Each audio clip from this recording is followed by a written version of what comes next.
दोस्तों नमस्कार, आदाब, सत श्री अकाल। मैं अफरोज रिजवी। राष्ट्र संवाद समाचार में आप सबका खैर मकदम है, स्वागत है। आप देश दुनिया के हालात पर तबसरों के साथ अब कुछ देश के घटनाक्रम पर भी तबसरा करते हैं। तो देश में अब तक सुप्रीम कोर्ट में जजों की कमी को लेकर के बार बार आवाज़ उठाई जा रही थी। तो अब सरकार की तरफ से यानी कॉलेजियम की तरफ से जजों की जो तादाद बढ़ाने की प्रस्ताव था उस पर मंजूरी मिल गई है और उसको जो है राष्ट्रपति ने भी दस्तखत करके आदेश जारी हो गया है, अध्यादेश। अब इस बात को नहीं कहा जा सकेगा कि देश के अंदर अदालतों की कमी है और मुकदमे जो इतने लंबे मुद्दत तक सुनवाई के बगैर पड़े रहते थे, उनकी सुनवाई नहीं हो पाती थी, लोगों को इंसाफ मिलने में देर हो रही थी। तो उस दिशा में, उस सिमत में इन जजों की नई तकर्री से नई अदालतें खुलेंगी और उस पर काफ़ी रास्ता साफ होगा लोगों को इंसाफ मिलने का। अब कुल 37 जजों की तादाद हो गई है सुप्रीम कोर्ट में। तो इस तरीके से सुप्रीम कोर्ट में जो जजेस कम बताए जा रहे थे उसमें कुछ राहत मिल जाएगी। इसके अलावा रेलवे विभाग जो है अपनी लापरवाही से बाज नहीं आता।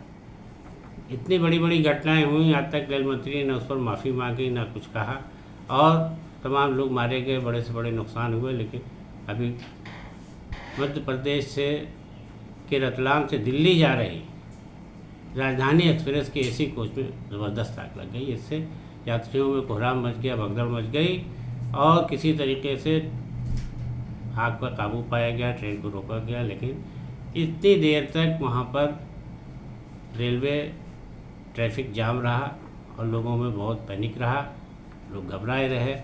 लेकिन राहत दस्ते ने किसी तरीके से लोगों को बचा लिया। किसी के हताहत होने की खबर नहीं है, लेकिन ये अफसोस की बात है कि अब कोई भी सफ़र सुरक्षित नहीं रह गया। खासकर रेलवे का सफ़र जो लोग बहुत सुरक्षित मानते थे, उसमें इस सरकार में तो जैसे लगा है कि रेलवे में कोई बात हो जाना बहुत मामूली बात है। यानी रेल दुर्घटना आम बात बन चुकी है और ये कोई ना कोई तकनीकी खराबी बता करके ऐसा कह दिया जाता है। लेकिन अभी तक इसको सुनिश्चित पूरी तरह से नहीं किया जा सका है कि रेलवे की किसी भी कोच में आग न लग पाए, ट्रेन से डिरेल ना हो, टक्कर ना हो, सिस्टम दुरुस्त हो जाए। तो उसमें कहीं भी कोई नहीं। अब लोग अपने जान को हथेली पर लेके सफ़र कर रहे हैं। बहरहाल रेलवे विभाग अब कोई भी सबक लेते दिखाई नहीं दे रहा है। ना तो प्रधानमंत्री, बल्कि कोई बात होती है तो प्रधानमंत्री ट्रेन का उद्घाटन करते हैं और कोई हादसा होता है तो चुप रहते हैं। कोई बात नहीं की जाती कि रेल मंत्री के खिलाफ कोई भी कार्रवाई नहीं होती है। बहरहाल इसी सिलसिले में अब देखिए, नीट का पेपर लीक होने पर धर्मेंद्र प्रधान के खिलाफ राहुल गांधी यानी लोकसभा विपक्षी नेता और कांग्रेस के लीडर काफ़ी आवाज़ उठा रहे हैं। वो फिर खामोश नहीं हो रहे हैं। फिर उन्होंने बयान जारी किया है कि आखिर प्रधानमंत्री नरेंद्र मोदी धर्मेंद्र प्रधान को हटा क्यों नहीं रहे, वो चुप्पी क्यों साधे हैं। देश के करोड़ों छात्रों के साथ इतना बड़ा मजाक हुआ। अचानक इम्तिहान देने गए लड़कों को पता चला कि पेपर लीक हो गया और परीक्षा को नहीं हो पाई है। तो इस तरीके से जो मजाक चल रहा है, उन्होंने कहा है शिक्षा के साथ, तो बच्चों के भविष्य से खिलवाड़ किया जा रहा है। तो उसको लेकर के उन्होंने बहुत चिंता जताई और राजीव गांधी लगता है इसको भी एक आंदोलन बना बैठे हैं। रोज़ कुछ ना कुछ कह रहे हैं शिक्षा मंत्री बदलो और जिम्मेदारी खुद लो प्रधानमंत्री से। अब देखिए, बहरहाल ये तो अब लगता नहीं है कि प्रधानमंत्री या भाजपा सरकार जो है राहुल गांधी के कहने से अपना मंत्री बदल देगी या मंत्री को इस्तीफ़ा दिला देगी। तो वो दौर तो है नहीं है। और जैसे लोग कहते भी हैं भाजपा के लीडर कि हमारे यहाँ इस्तीफ़े की कोई भी परंपरा नहीं, कोई इस्तीफ़ा नहीं देगा, सब लोग काम कर रहे हैं। तो बहरहाल अब देखिए क्या होता है इसमें। और उधर केरल में भी अब वी.डी. सतीशन की सरकार बन गई है इनके नेतृत्व में और वी.डी. सतीशन जो है वहाँ के नए चीफ मिनिस्टर हैं। उन्होंने नई कैबिनेट के साथ शपथ ले ली है और जो इतने दिनों से इंतज़ार किया जा रहा था कि 5 राज्यों में इलेक्शन के बाद सबसे ज़्यादा देर में केरल की सरकार बन पाई। यानी केरल में मंत्री लीडर ही नहीं तय हो पा रहा था कि किसके नेतृत्व में सरकार बनाई जाए।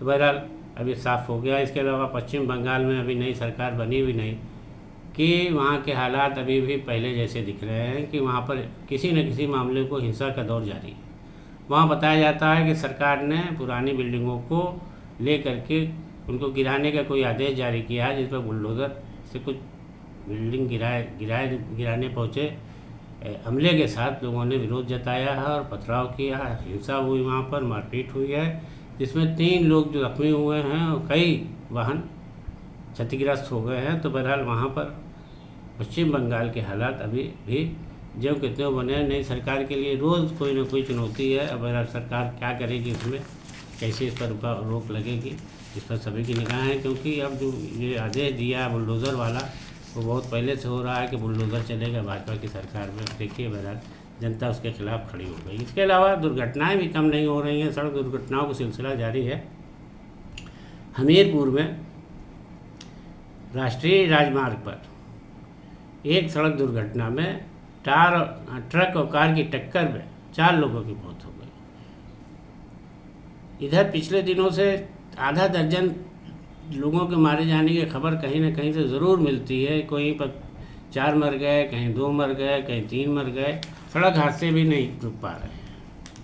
बहरहाल ये अफसोसनाक है, सरकार को इस पर ध्यान देना चाहिए। और इसके अलावा छात्रा के साथ साथ छेड़खानी के मामले में एक शिक्षक को गिरफ्तार किया गया। ये मामला बदायूं का है। बदायूं में प्राथमिक विद्यालय के एक शिक्षक ने 8वीं कक्षा की छात्रा के साथ छेड़छाड़ की थी, जिसे शिकायत पर पुलिस ने गिरफ्तार कर लिया है। इसीलिए महिला को अश्लील संदेश भेजने के मामले में एक वीडियो को निलंबित कर दिया गया है। बताया जाता है बलिया के ये अधिकारी अपना किसी कर्मचारी की कथित तौर पर अश्लील मैसेज भेजते थे महिला को, तो उसने इसकी शिकायत की है, जिस पर उनके खिलाफ कार्रवाई करके उनको निलंबित कर दिया गया। इसके अलावा एक और बहुत ही अजीब व गरीब वाक़या सामने आया है मेरठ में मंडी के आढ़तियों की सोशल मीडिया के ज़रिए इतनी बड़ी पोल खुल गई है कि ये लगता है कि अगर तो ऐसा होता होगा तो जो सब्जियां आती हैं ताज़ी, उनको कितने जरासीम पहले से आ जाते होंगे। पता ये चला है कि एक आढ़तिये ने लैट्रीन शौचालय के अंदर कई टन टमाटर, भिंडी, हरी मिर्च, हरा धनिया, लौकी, तरोई, इन सब चीज़ों को रख रखा था। इसका वीडियो कहीं से जारी हो गया, किसी ने इस पर वीडियो बना करके जारी की है, तो मंडी परिषद के लोगों में हड़कंप मच गया और मेरठ प्रशासन और पुलिस और मंडी परिषद के लोगों ने संयुक्त रूप से कार्रवाई करके उसको वहाँ से हटवाया है। हटवा करके उन सामग्री को, यानी उतनी सब्ज़ी को ज़मीन में गड्ढा खुदवा के इसको दफन करा दिया, उसी में दबवा दिया उसको, यानी इसको पब्लिक के बीच जाने नहीं दिया गया। और इसके खिलाफ कार्रवाई करते हुए आढ़तिये के लाइसेंस निलंबित कर दिया गया और सख्त चेतावनी दी गई है कि सब्ज़ी को साफ़ सुथरी जगह रख करके ही शहर में बेचा जाए और इस पर सख्त निगरानी की गई। इस तरह से हम लोग को सतर्क कर दिया गया है। बहरहाल ये बहुत बड़ा ख़तरा था। अगर सोशल मीडिया पर ये चीज़ वायरल ना हुई होती तो लोग जहरीली सब्ज़ी खाते, पता ही नहीं चलता कि सब्ज़ी खाने से क्या हो गया। तो इस तरीके से हर जगह कुछ ना कुछ गड़बड़ी है, लेकिन हमला भी है, सिस्टम को मजबूत बना के रखा गया है। लेकिन दिक्कत ये है कि कार्रवाई तब होती है जब पकड़ में आ जाता है कोई आदमी, तब सब दिखाई देने लगते हैं कि इनकी जिम्मेदारी थी, इनकी जिम्मेदारी थी। अब जो पकड़ा गया वहाँ का ठेकेदार, तो उससे पूछा गया मंडी परिषद के सचिव से, तो साहब वो लैट्रीन इस्तेमाल नहीं हो रहा था, इसलिए उसको खाली पड़ा था, उसमें इसने रख दिया। लेकिन बहरहाल अब देखिए कि लैट्रीन में रखी सब्ज़ी भी बिकवाई जा रही है। उत्तर प्रदेश में ये बहुत ही शर्मनाक घटना है। बहरहाल अब लोगों की सेहत के साथ से खिलवाड़ ना हो, इस पर उत्तर प्रदेश शासन को ध्यान देना चाहिए। तो दोस्तों, आज के तबसरे में इतना ही। दीजिए इजाज़त। नमस्कार, आदाब।